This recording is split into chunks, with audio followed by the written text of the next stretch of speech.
Didn't want to put him on the Summer Jam screen, but it's unavoidable at this point. If somehow you didn't know, this is Herschel Guy Beam. But when he puts on this musty wig, he becomes Dr. Disrespect. And oh, by the way, he just admitted to exhibiting PDF behavior.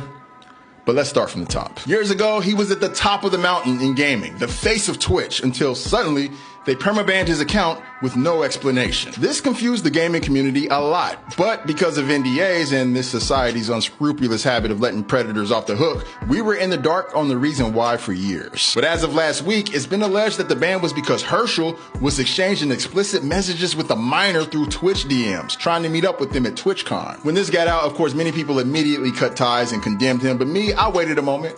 I wanted to see what his statement would be and how the people around him would respond. So he came out and straight up said, I didn't do this stuff, right? No.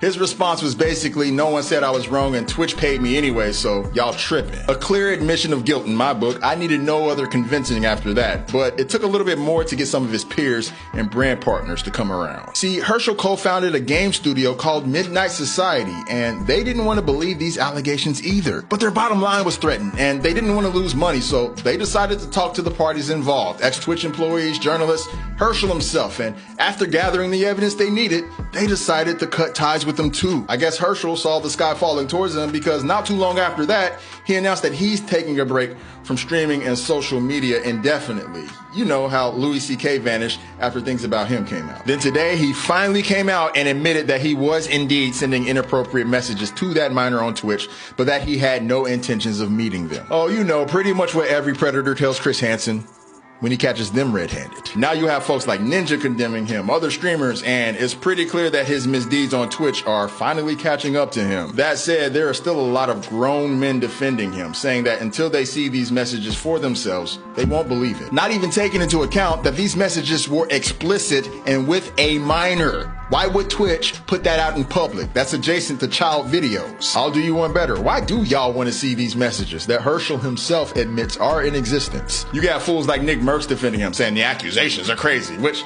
doesn't Nick have his own case of phobias he's dealing with? Why is he around? You cannot be for the kids if you aren't taking these accusations seriously or thinking there's anything redeeming after Herschel admitted to messaging this minor. Look, I know he entertained a lot of you and got those parasocial juices flowing in your smooth, leathery brain, so it truly feels like a homie's about to get dealt with. But it's getting ridiculous. Some of y'all are pathetic, and honestly, it's not just Doc on this Summer Jam screen right now. It's also anybody out there who's defending him.